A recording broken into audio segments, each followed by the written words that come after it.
Hello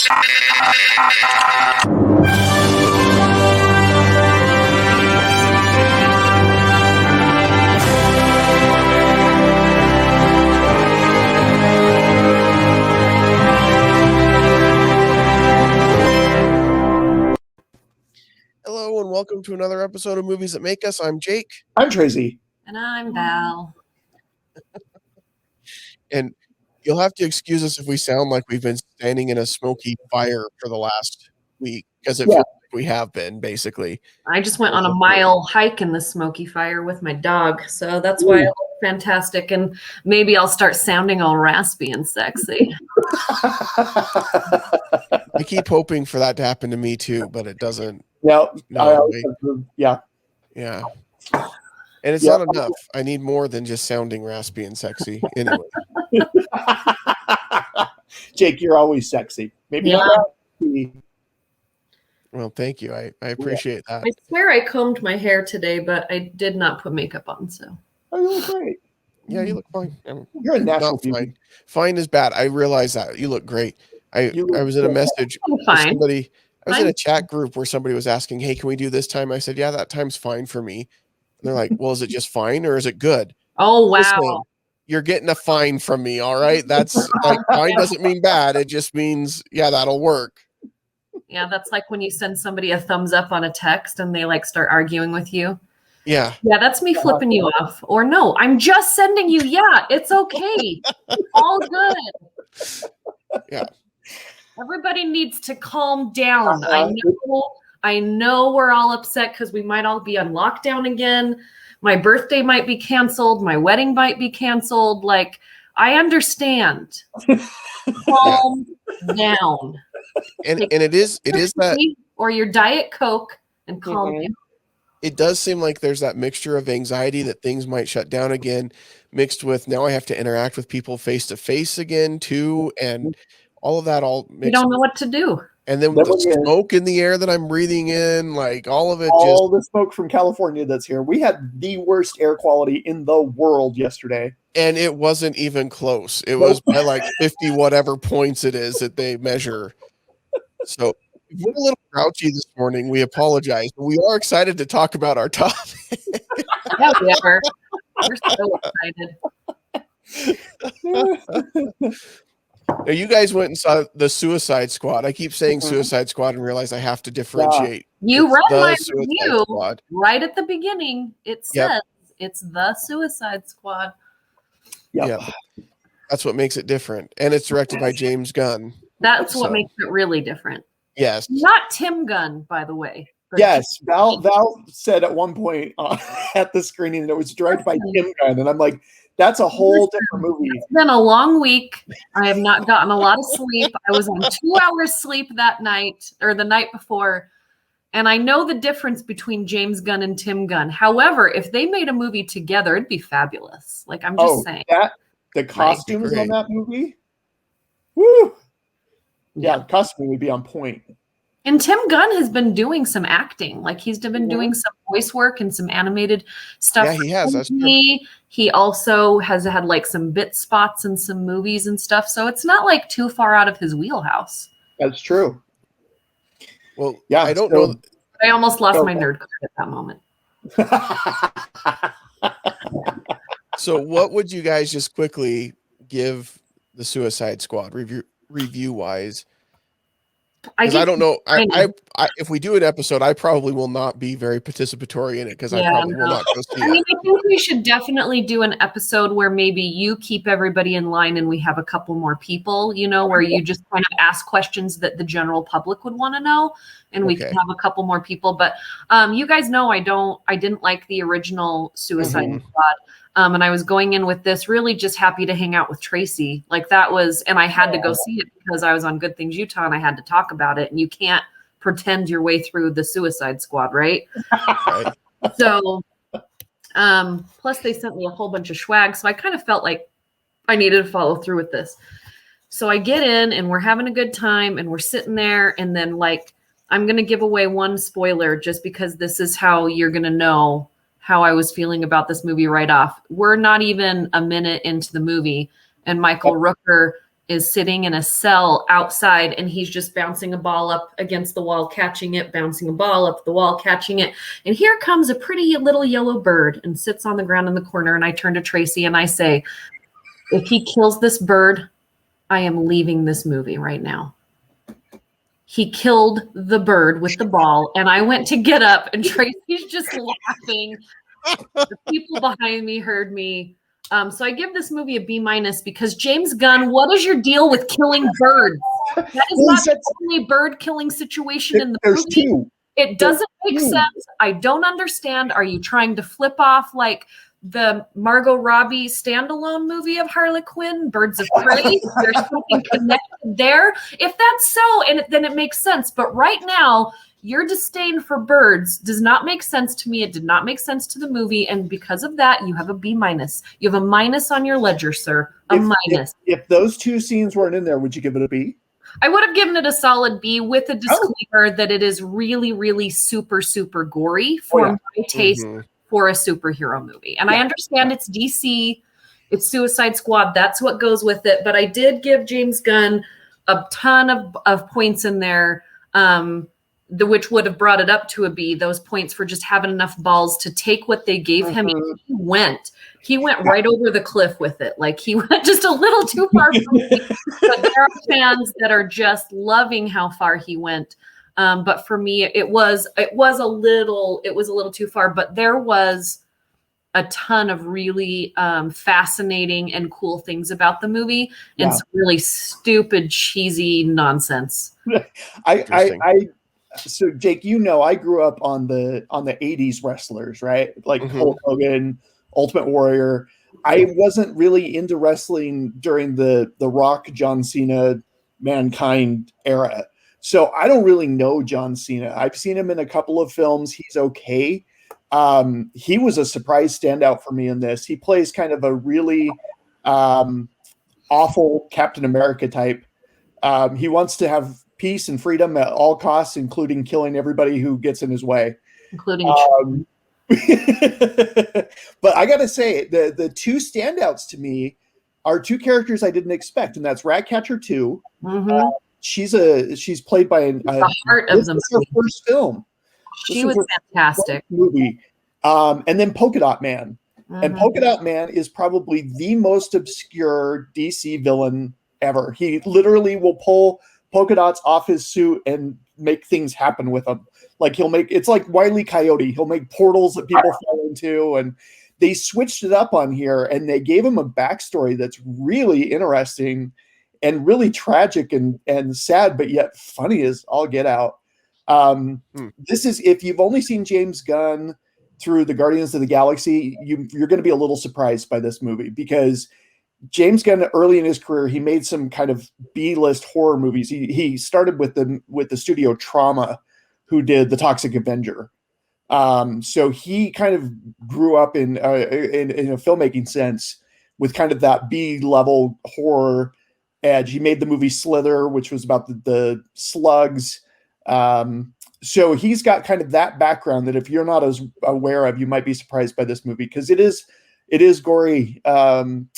The deaths are creative, though. There's some very creative ways to kill off some characters, and not everybody that I thought would made it. So it's I'm going to give it a B+. I enjoyed it. It made me laugh out loud several times.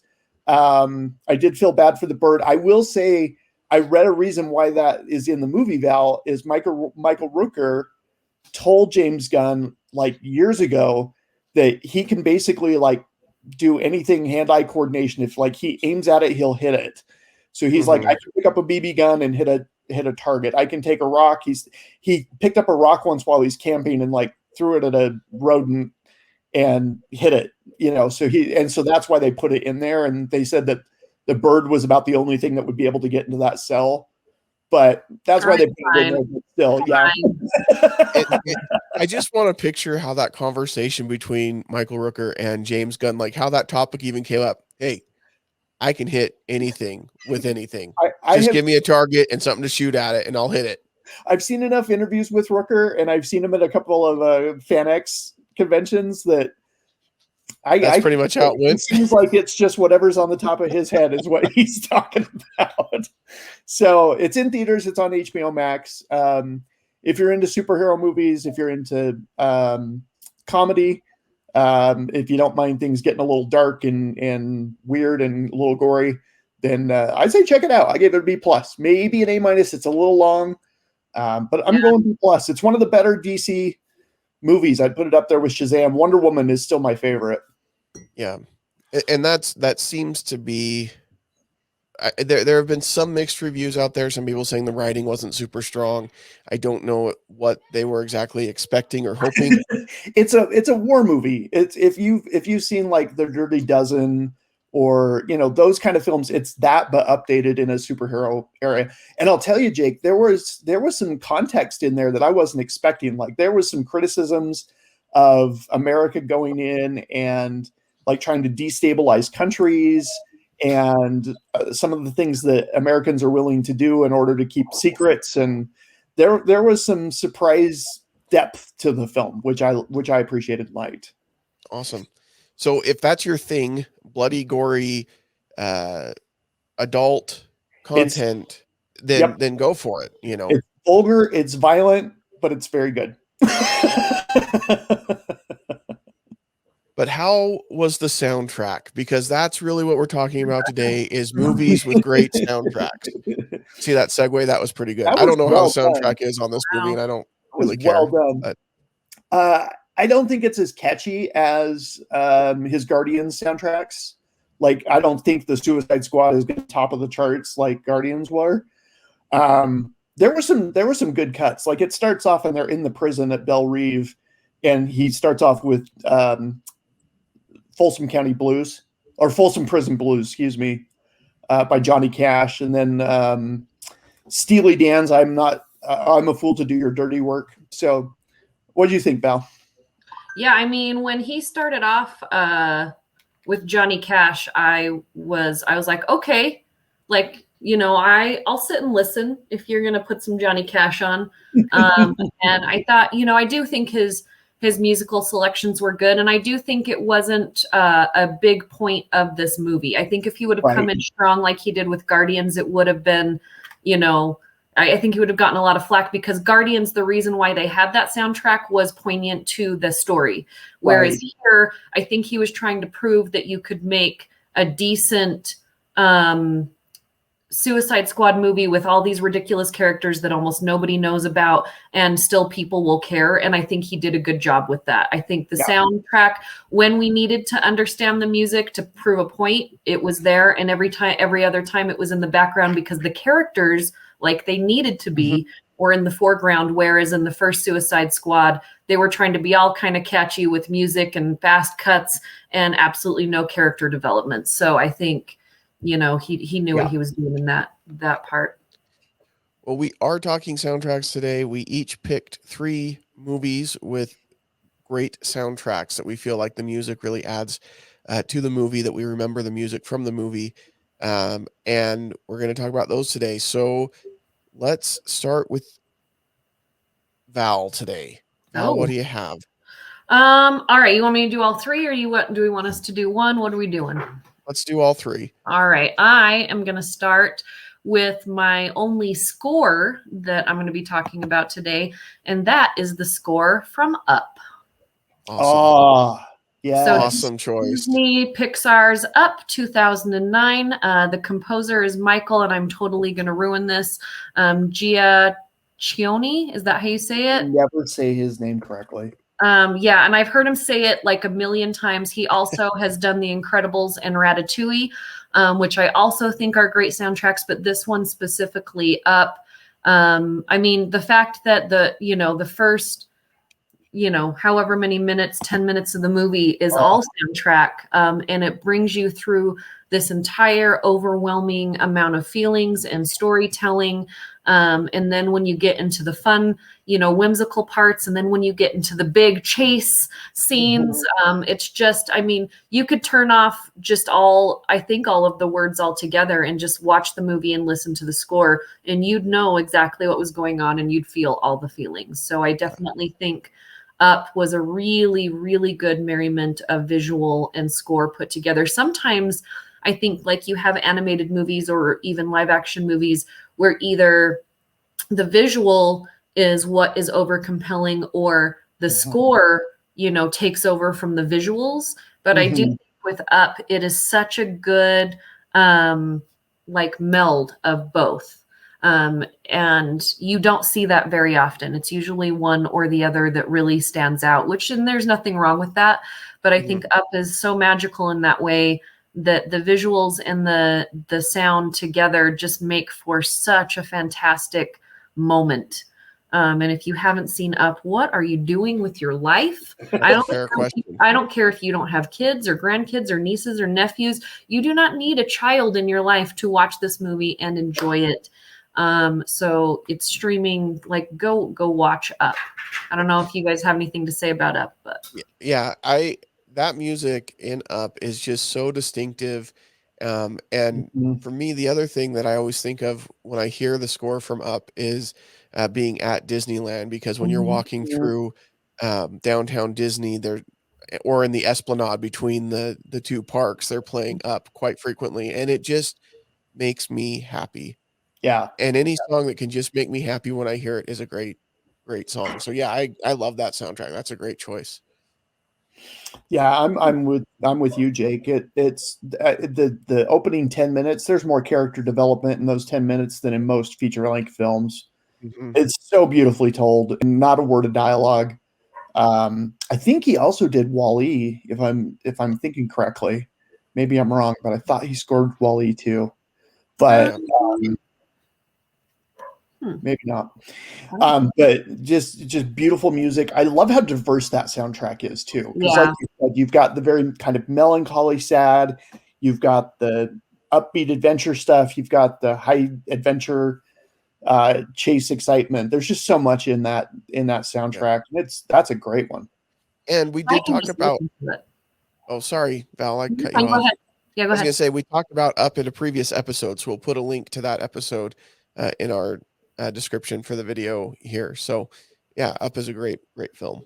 The next one I have is also an animated movie where I think usually when you think about animated movies, you think about the animation, not necessarily the editing and the cuts that go along with the soundtrack. Usually when you think about, that like recently I noticed the Green Knight. In the Green Knight, if you haven't seen that yet, especially at the beginning of the movie, the soundtrack and what you're seeing on screen are very synced together in the beats of what's going on and moving through things. And I love that detail when a director and a composer work like that together, or whoever puts the soundtrack together. And an animated film that follows that for me is Spider-Man Into the Spider-Verse. When the opening of that movie on the big screen, with the visuals that came with it, is just empowering. And this is a soundtrack that I listen to anytime I'm feeling down. If I know I need to go to the gym and really like amp up what's going on, like it's an uplifting, like powerful, empowering soundtrack.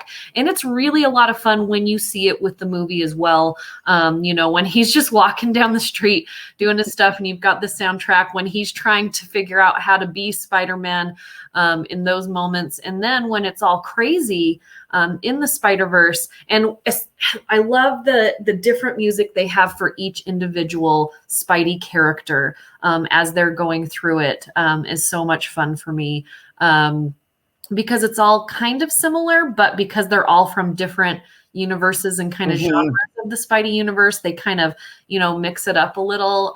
It's just so much fun. I love it. And I utilize that soundtrack all the time. It's, we used to, back in the day in the 90s, there was a long period of time where they would put together a soundtrack and they would want it to sell as well as the movie. So put the score aside, but they thought about the soundtrack. So when you had, movies that had these amazing soundtracks, that they would sell albums, like that was a thing for a while. And I feel like this is kind of that thing.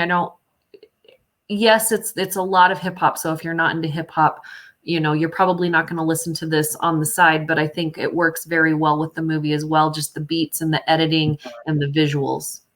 Yeah, I think it is a lot of hip hop. I think that's true, but I also think that even if you're not super into hip hop, this is the kind that can kind of drag you in and realize, okay, there's more to this than what I thought there was. Because I think a lot of people who don't like hip hop as a genre just blanketly, it's because they think it's something that not all of it is. If that makes sense. They think all of it is this super negative, bad, whatever, and this kind of introduces you to some different styles. One of my favorite things about the soundtrack to this is during the Post Malone song when he's singing it at the very beginning and he's singing all the words wrong.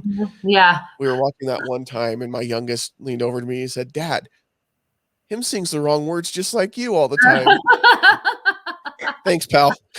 Appreciate that. It's a very relatable scene because I still think I've heard that song over and over and over again, and I still don't think I get all of the words right to that song. But it's okay, because if Miles doesn't get them right and he's a superhero, then we're all okay.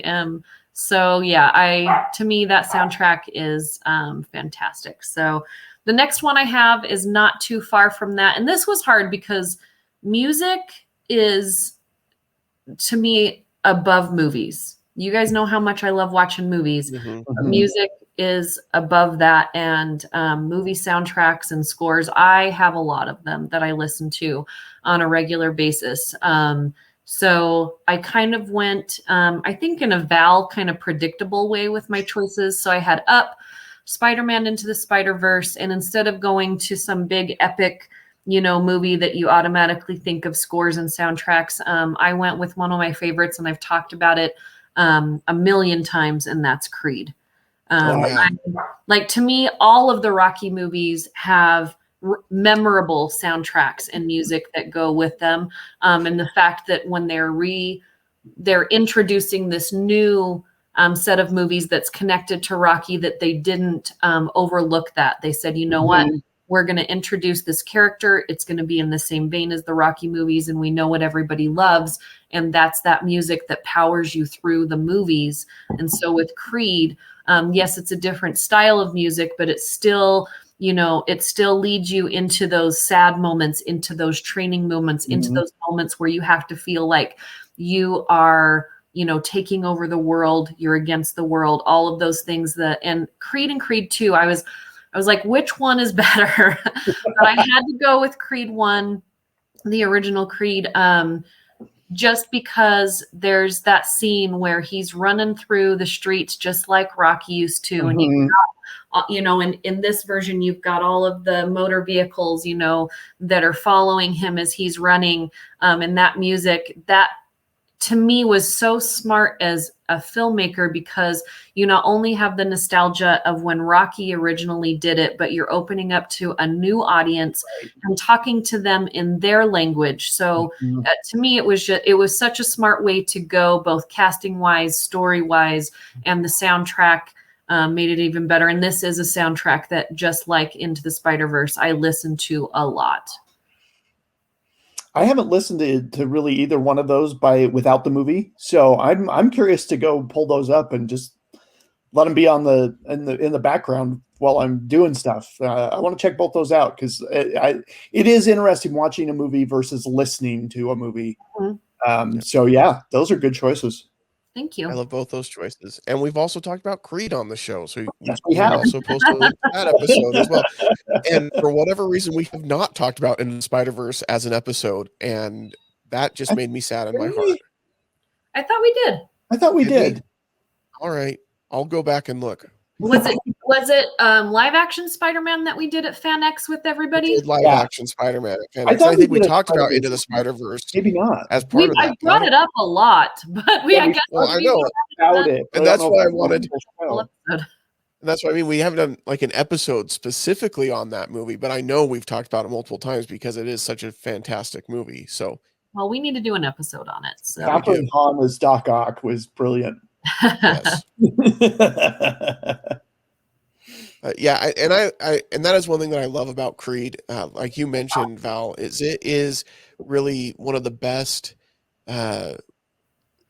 is a reboot of the series. Like it's not a reboot in the sense that they're starting it over, but it's like a rejuvenation of the series. And it's really the best one, I think, out there because it does really translate really well while still holding true to the original.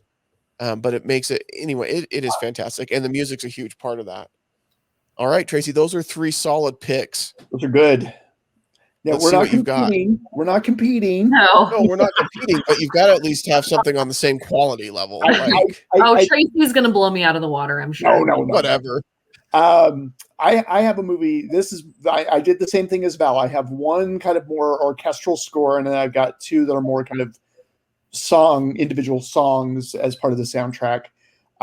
My orchestral one is a movie we've talked about briefly when we did obscure directors or avant-garde directors, but we haven't talked about in full, and that is The Fountain.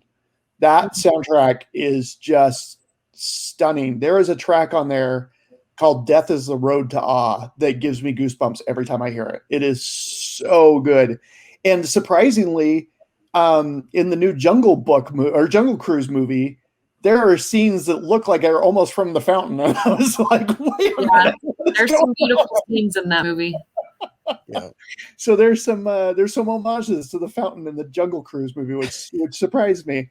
But that score is just it's so perfect with the visuals, but even without, it is just something to listen to. Especially Death is the Road to Ah. It's repetitive because the movie talks about things cycling and things repeating and things trying to break out and be different and then being pulled back in. And that song in particular does that. It plays kind of the same melody, but then it builds and then it drops back down and then it kind of calms down and then it builds again. And it's just fantastic. As far as my more fun soundtracks go, this was I got this soundtrack on a cassette tape and I listened to it on my Walkman back in the day. And I actually wore it out. I went through 3 copies of this on cassette. That's how much I listened to this. Excuse me. I also went with a Rocky movie. I went Rocky 4. Nice. 1985. I was 10 years old. This was kind of my first movie soundtrack where I was like, okay, it just really got me. And some of the training montages with the music are just, speaking when Val was talking about the editing of the sound and the visual at the same time, you have some of these instrumentals where it's very synth heavy. It's very 80s. It is such an 80s soundtrack. It's not a timeless soundtrack at all, but just some of those hits. And then you got songs like There's No Easy Way Out when Rocky's like debating on whether or not he wants to go to Russia to fight Ivan. And, his wife is telling him, no, he's going to kill you. And they're like, there's no easy way out, and it's just, Is that the one where he's driving the Lambo? Yes. Is that what? Yes. One of my favorite 80s movies scene ever. Like the music and the intensity. And I thought every time I watch it, I'm like, this was the 80s. Like in one scene, this was it. This is very much embodied in the 80s. So like I said, 85, straight dab in the middle. A lot of fun on that one. And then I went with kind of a little bit more obscure film. It had kind of a cult following. I went with a 2004 film, Garden State. I love that soundtrack. And he took a lot of very kind of indie rock bands and kind of gave them a big stage to play on. I'm not a huge Zach Braff fan. Scrubs was okay for me. It wasn't like my favorite, but it was fun. I haven't really liked a whole lot that he's done since, but I thought he was really good in this role. And I think it's astounding how good Natalie Portman is in that role. Like she is so, so talented and good. And I think sometimes we forget because she got saddled with such awful dialogue in the Star Wars prequels. We forget how good of an actress she really, really is. So those are my 3. Nice. Those are all solid picks as well. I think those are great selections as well. So I had similar to both of you. I had 1 score and then 2 soundtracks. We did not plan this. Look at us. This is great. We did not plan this. And I went So I set up some rules for myself before making my picks. And one of my rules was I couldn't do anything by John Williams because we can all agree that everything he does is incredibly iconic. And I almost didn't pick this one because I felt like it was going to be too easy, but The Lord of the Rings, and I'm sorry, I'm grouping them all together as one trilogy because that's one score. But some of the music in that is just so phenomenal. And in particular, considering Hobbits, which is, like whenever I hear it, I just am right in the Shire with the hobbits, and like I'm whisked away to Middle Earth. And the violin music or the strings music that they do for Rohan is just amazing as well. And there's just so much the marching kind of music that they do for Mordor and everything. Like it's just great. I mean, it's all of it from start to finish. I think that those movies are so well done by Peter Jackson, but I think that the music's a big part of that as well. So that I almost picked that series. Yeah, that's. Yeah, I told myself no Star Wars, nor no Lord of the Rings, no Indiana Jones, just because we all know they're amazing. But I'm glad somebody did it, like because we all agree that they're amazing. Well, and what's funny is one of the other rules I said is I'm not going to pick any of the Rocky movies because I'm pretty sure Val wants to. And so, well, I almost went Lord of the Rings, and I thought, no, I bet Jake will pick that. Yeah. So, but yeah, I think that those movies are just great, and the music is fantastic as well. And honestly, the Hobbit music is really good too. I know that those movies don't get as much love as Lord of the Rings, but I love them. The scene where the dwarves are singing at the very beginning, like, is so powerful. Anyway, music was great in those movies. So, and then for my fun kind of soundtrack movies, I went with Tom Hanks' directorial debut with That Thing You Do. I love that movie. When I think of soundtracks that are just iconic, that movie definitely is one that comes to mind. I mean, obviously, you're following the exploits of this band. Yeah, the Oneaters. And That Thing You Do.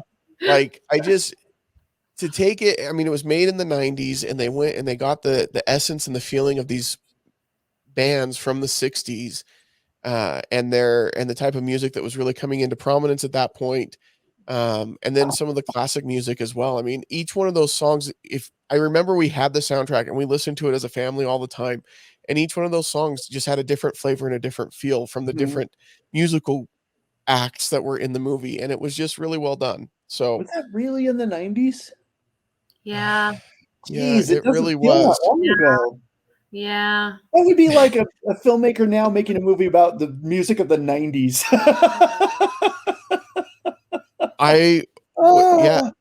Not just in the 90s, it was 96, so it was like in the middle of the 90s.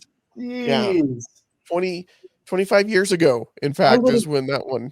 I would have said, I have my 25-year high school anniversary coming up, and I graduated in 97. Holy cow. Like, it just, when did the 90s become so far back? Right? Yeah. I graduated in 93, so yeah, it's But I would love to see somebody do an update of like That Thing You Do, but it's in the 90s and it's with like a grunge band that's trying to make it or something. It would be awesome. I think it's just called TikTok. Oh yeah, that's probably true.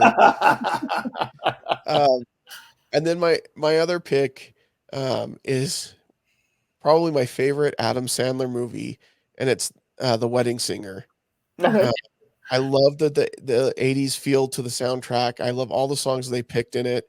And obviously, I think both of these movies I picked are very music centric to the story. Right.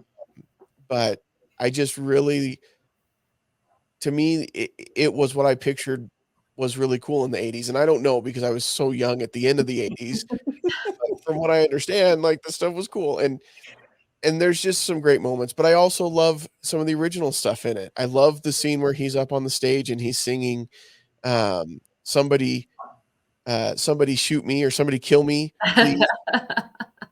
Because he's just so brokenhearted. And then the song that he sings at the very end on the airplane is one of my favorites that I sing. I don't sing all the time to my wife. That's not true. But I think of her every time and we always laugh about it when we're watching that movie because you get the words correct though. I do. Yeah, that's one that I do try to get the words correct. But just the idea of growing old with somebody and that means a lot. So anyway, I love those movies and I love the soundtracks that go with them. So that's a solid list. Yeah. Well, I think we all picked some great movies. I think that we've got some great ones for people to go check out if they haven't seen them for a while or never seen them.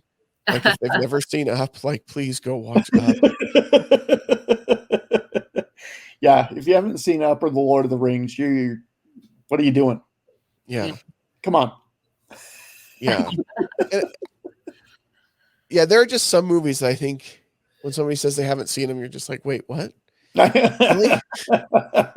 Okay. What do you hate fun? What's going on? What have you been doing with your life? And I feel like Up is one of those movies. And when somebody says they haven't seen it, I'm just like, really? I just don't watch movies. I don't have a TV in my house. Oh, yes.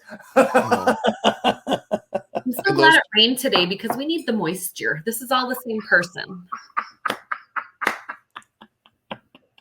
Can I speak to your manager? That's fine if you don't have a TV in your house. I'm glad that you're getting a lot of crap done. But you know what I'm doing? I'm watching TV. So. Yeah, I'm very excited because next week the challenge on MTV is coming back, and I've seen every season, and I never would have pictured that for you. Yep, that is a guilty TV pleasure right there. Wow. Yep, MTV's The Challenge, formerly Road Rules Real World Challenge. No, I would have never thought that Mr. Tracy, that always picks like these obscure art house films to make us all, excuse me, let me show you how much I know about movies, is watching MTV Road Rules Real World Challenge. Yep. I am going to get done here and go turn on my TV and watch the first 3 episodes of What If. Oh man! Just rub it in as I do my laundry. You could do something better with your day. Sci-Fi is running all the Sharknado movies in reverse chronological order. I'm so sad that I have to watch What If so that I can write reviews on it. But they're starting with Sharknado 5 and they're going all the way to Sharknado 1. Yeah. I will not be spending my day doing that. I've got other things to do, but why are they going? Why wouldn't they start with 1? I don't know. Because I don't think it matters what order you watch the movies in. Actually, it kind of does. There's stuff that happens in some of the movies that carry over. No, Tracy, it doesn't. Like Finn and Tara Reid and I can't think of the guy's name. Ian Ziering, that's who it was. Yeah. Like they end up like they're just like friends in the first one, and then they end up getting married and they have kids, and their kids are named Finn and Gil. What? I just can't. They're just so stupid, but wow. So I like the highbrow and I like the lowbrow. I kind of go like you go way up here and then you go diving way down. I go way to the extremes. Yes. You're a very multifaceted man, Tracy. It's a scary place up here. This is not a fun place to be. I'm still trying to process. Is it a really fun place to be? It sounds like it's super fun. I'm just trying to process this idea. Or if you wanted something better to do with your day than watching this Marvel series that everybody's waiting for. So I'm excited. I'm excited for What If. I think people are going to be really kind of surprised by it or not really sure what to do with it because it is going to be so different.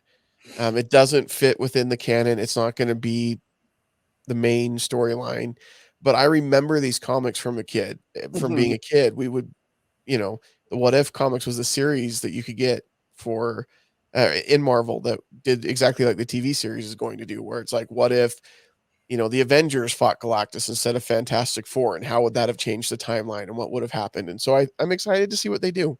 I hope they are super creative and super amazing.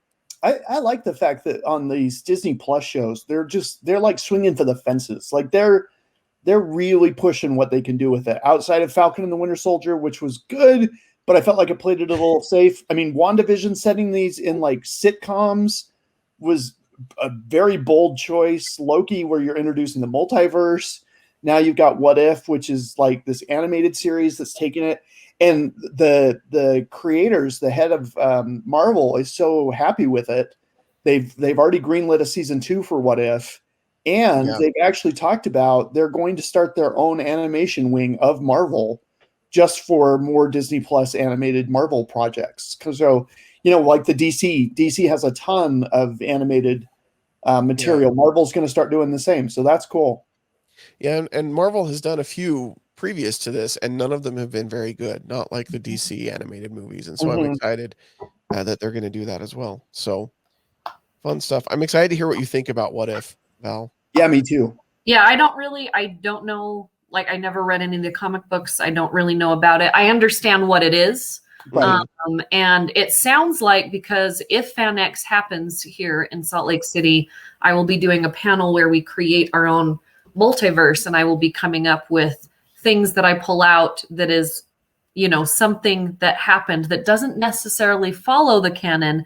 And then the panelists in the audience have to build a timeline off of that. Nice. So it's kind of like a what if, but cool. They also get to come up with how they wanted the multiverse to work. So I'm excited. That'll be fun. We're all going to go to a movie together this week, which is crazy. We are. Yes. And I'm so excited because I've seen the movie, and I was a little terrified going into the movie, knowing that I have invited all these people, that I'm going to be hosting this screening, and getting everyone excited, giving away tickets. And if it would have sucked, I would have just felt so bad as I exit out the back door and leave you all in to watch the piece of crap.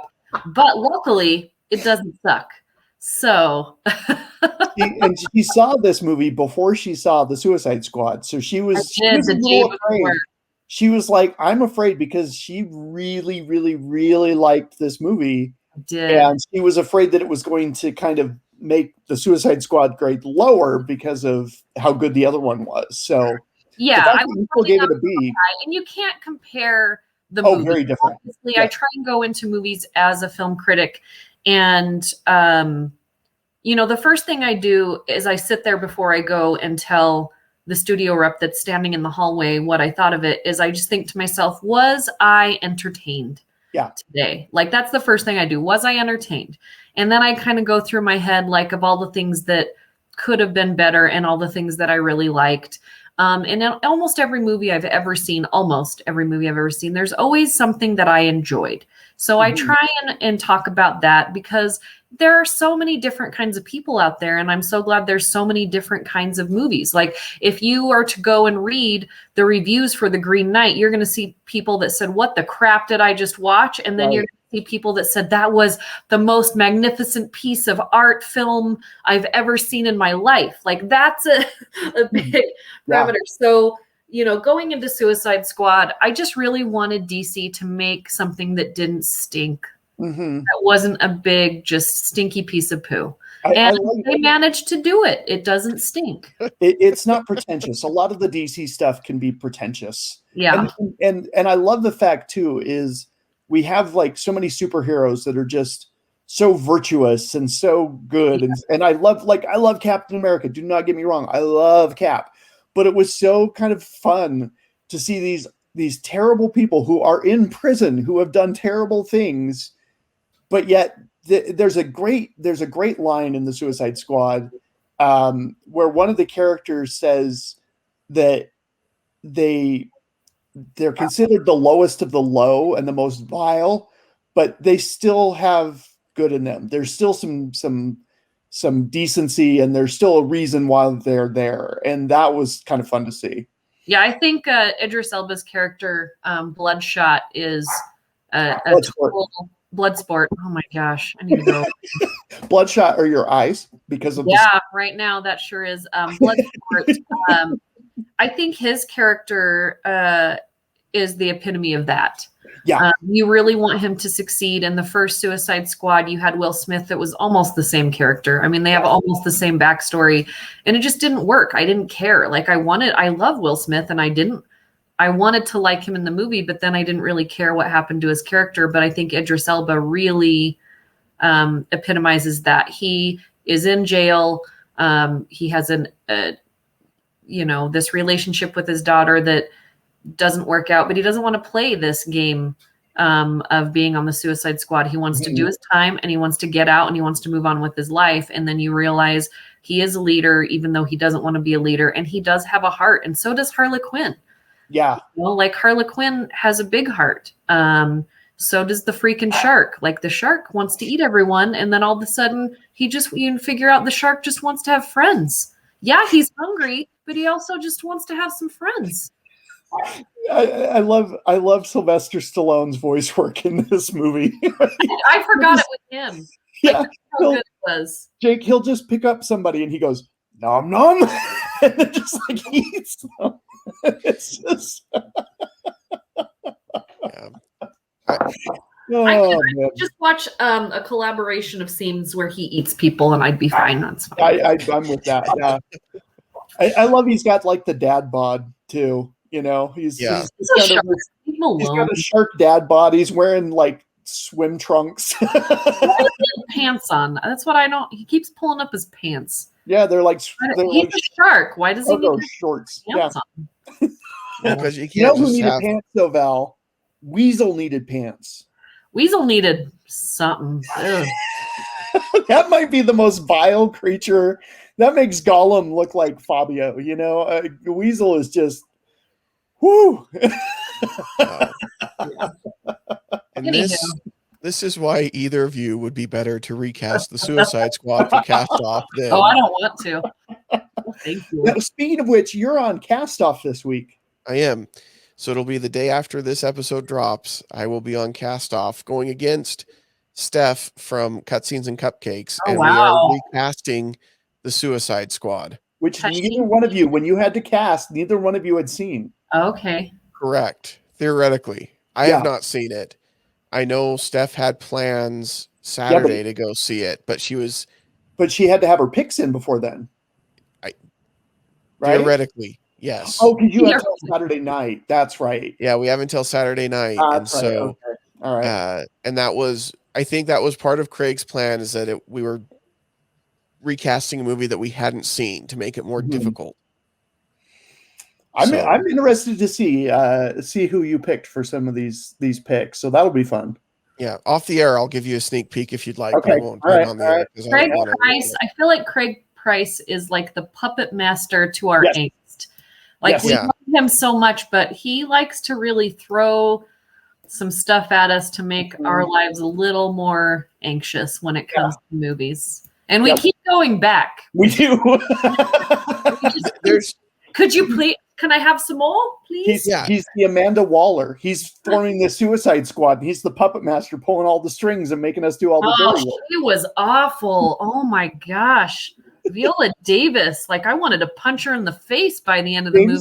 I have never wanted to punch her in the face. James Gunn said she is the nicest, kindest, sweetest woman.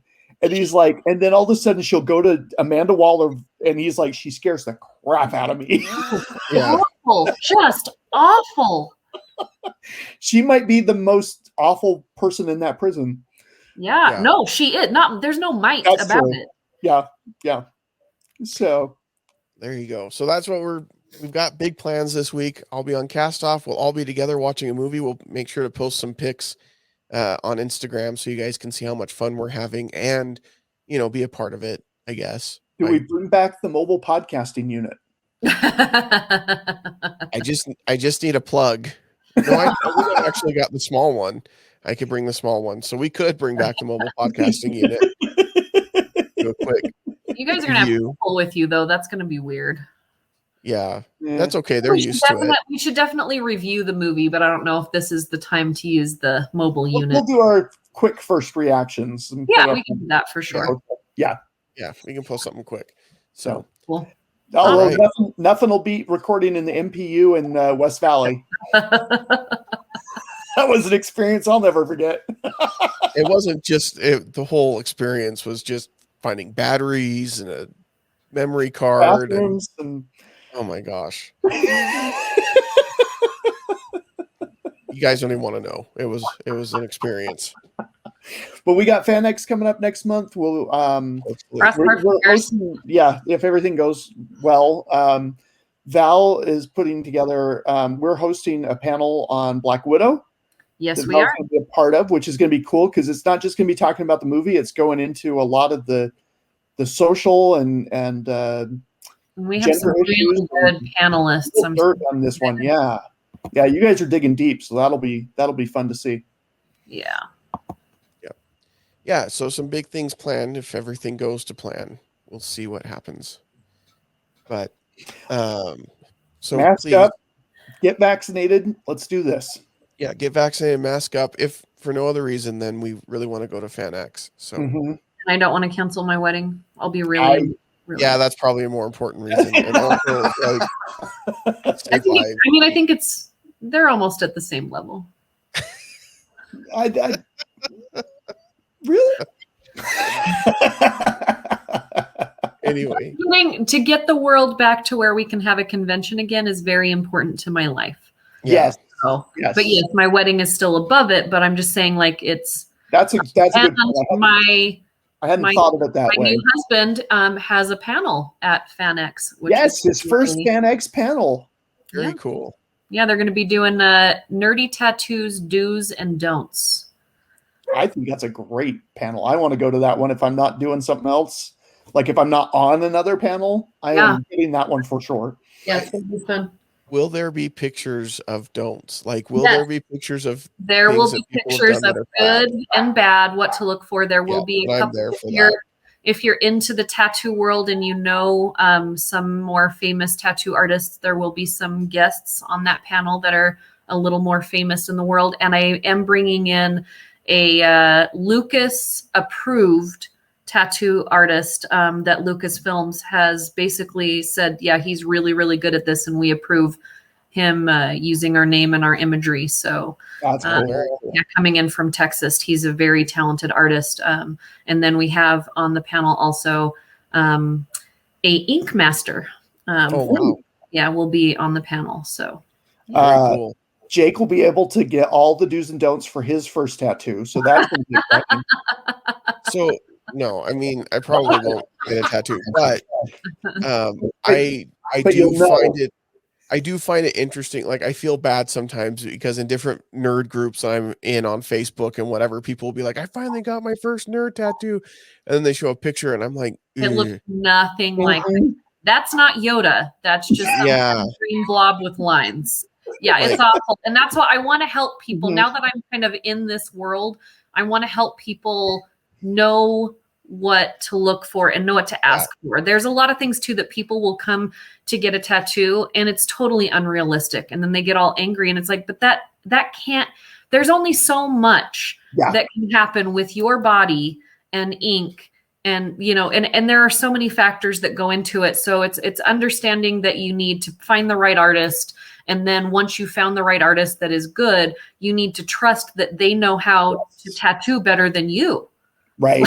You need to trust that they know how to do their job and that they're going to lead you down a good path. But it's finding that artist and knowing what to look for before you get there. Yeah, because there are a lot of really, really bad tattoos out there. Mm-hmm. Yep. Yeah. And that's something you're going to carry with you unless you get it covered up. Yep. And it's just another tattoo. So you got to know how to find the person to do that. So. Yeah. And cover-ups are even more difficult than regular tattoos. So if I were to get a tattoo, I would want to get something that I wouldn't want to cover up. That I would be proud to show everybody. Me too. Mm-hmm. Yep. Yeah. I got, speaking of real quick, Val, when I went in to get my consultation right before I got the Dopey tattoo, because I did the Dopey challenge and he's holding up the medals, and the artist said, now the medals I saw like have characters on them. You don't want characters on there, right? And I have seen Ink Master. That's another guilty pleasure. I like that show. Yeah. And so I said, no, it's going to be too much detail and too small of an area, and it's not going to look job. good. It's not going to age well. And he goes, thank you, because I was about to tell you all that, but you already know. So it will just turn into blobs of nothing over time. Good job. Good job, Tracy. So I was like, all right, way to go, Tracy. Way to go. Well, but that's a panel I want to see. That would be fun. If you want more great tattoo tips, then make sure you subscribe to our channel. tattoos that make us. Yeah. And no, but if you enjoyed, I will do a shameless plug that seemingly inappropriate podcast, which is a podcast I do sometimes. Mm-hmm. We do have a really good episode on tattoos, so you can listen to that. Perfect. Nice. Make sure you subscribe to our YouTube channel and also follow us in all the places. We are on Instagram, Twitter, and Facebook. You can find us there. We've gotten a lot of new followers over the last few weeks. We really appreciate that. Hopefully you are enjoying the content that we're producing. And if you're new, check out some of our past episodes. Yeah, for sure. Go back and download them or watch them on YouTube. And yeah, I think you'll enjoy them. So, and in the meantime, we won't see you at the movies. There's no easy way out.